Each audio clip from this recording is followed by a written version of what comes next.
All right, let's dive right into this explainer by asking the core research question that has honestly challenged sociologists, theologians, and legal scholars for years. How exactly can we objectively measure the boundary between a gentle, well-meaning religious reminder and an outright violation of human rights? You know, it's a line that gets blurred every single day, in families, on the streets, and especially online. Welcome to today's explainer. Today we're unpacking a truly paradigm-shifting article by Dr. Murat Çinici. And hey, if you're a researcher or an academic tuning in, you're absolutely going to want to bookmark this one for your next literature review.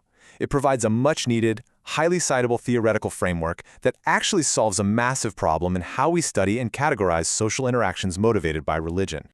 So here is our roadmap for today. We'll be hitting 1. The literature gap, 2. The conceptual solution, 3. The 5-axis model, 4. The boundary of legitimacy, and finally, 5. Academic and legal application. Let's jump right in.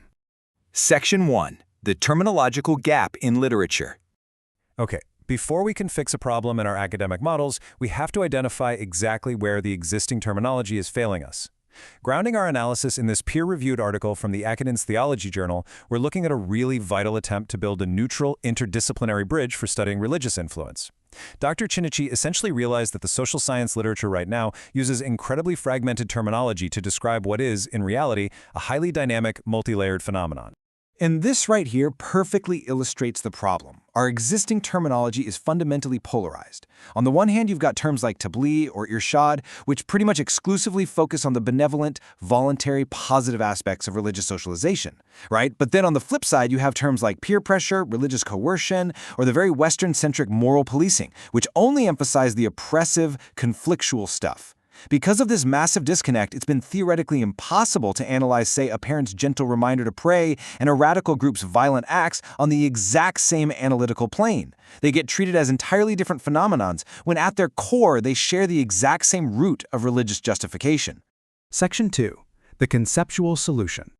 To fix this gap, the author introduces a seriously powerful new umbrella term. This is the big takeaway if you're coding data for a study. Religious interference, or in Turkish, dini müdahale. He defines it as a totally neutral, measurable concept that captures the entire spectrum of religiously motivated actions without making any immediate moral judgment. So whether it's a soft suggestion or extreme violence, if the action is directed at someone else and uses a religious justification, it falls under this one single umbrella. For academics, adopting this specific term literally wipes out the built-in bias of all that older, polarized terminology. Section 3. The 5-axis continuum model. Now we get to the methodological breakdown, which is the real meat of the paper. The author proposes that all religious influence actually flows through these 5 fundamental axes. Instead of just lumping actions into broad, clunky categories, researchers can now systematically code any social interaction by evaluating its source of authority, its intention, the method used, the target area, and its level of intensity. Let's actually break a few of these down so you can see how dynamic this tool really is. Take a closer look at the intention axis. Notice how the internal motivation scales up sequentially. It starts down at step 1 with benevolent guidance, simply wanting the best for someone. Step 2 is correction, or islah, where you're aiming to fix a perceived error. Step 3 pushes into control, aiming to maintain a group standard. Step 4, that's punishment for breaking a rule. And finally, Step 5 escalates all the way to a desire for sheer destruction, which is exactly what we see in radical extremism. By measuring intention on this spectrum, you can actually track how a single social movement might shift its goals over time. And similarly, the method axis shows us how the actual tools of interference evolve. A person might have a totally benevolent intention, but how do they act on it? Well, methods range from simple verbal suggestions or symbolic warnings, like an adhan, which is super indirect, all the way to severe social sanctions like public shaming or exclusion. And then it scales up even further to institutional regulations and ultimately physical force. We also have to consider the target area axis. This is super interesting because it distinguishes between interventions that just aim at superficial, external behaviors, like what someone is wearing or what they're eating, versus interventions that try to penetrate deep psychological domains, like does the interference target a person's core belief system? Does it attack their identity? Or maybe it tries to manipulate their internal emotions, like instilling a really deep fear of sin. Measuring this helps sociologists gauge the true psychological weight of the event.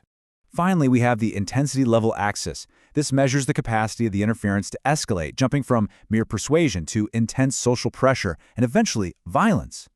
This axis is absolutely crucial because it's essentially measuring how much an individual's free will is being restricted. Think about it. Persuasion leaves free will totally intact. Violence removes it completely. Section 4. Boundary of legitimacy and rights violation. Okay, so with this framework established, we arrive at arguably the most critical theoretical contribution of the paper, how this model draws the exact boundary between legitimate religious actions and actual legal violations. This quote hits the nail on the head. The boundary of legitimacy is firmly anchored in consent.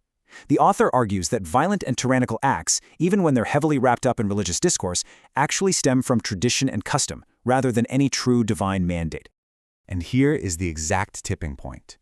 Even if the intention is pure, benevolent guidance, using coercive methods completely invalidates the religious legitimacy. In the Islamic tradition, this means exceeding the bounds of proper method, or usul, and etiquette, or edeb. Basically, when persuasion turns into force, actually even if it just turns into intense psychological pressure, it ceases to be religious guidance. It turns into the crime of moral coercion. At that point, the act crosses straight out of theology and into the realm of a rights violation. Section 5. Academic and legal application. So how do we actually use this out in the field? Well, the 5-axis model offers concrete analytical possibilities across some incredibly diverse contexts. If you're a sociologist, you can use this to measure family dynamics, clearly differentiating between a parent's loving religious education and abuse of coercion. In schools, it can evaluate institutional guidance. And in the digital realm, researchers can use these exact axes to code and analyze social media lynching campaigns that use religion as a weapon, tracking the intensity, method, and intent of the digital mob. It's a goldmine for digital ethnography. Furthermore, for legal scholars and judicial bodies, this model acts as a concrete measuring stick. When dealing with cases involving Article 24 of the Constitution, which guarantees freedom of religion and conscience, judges often struggle to legally identify psychological coercion or moral policing. This framework provides objective, systematic criteria to assess exactly where and how constitutional rights are breached.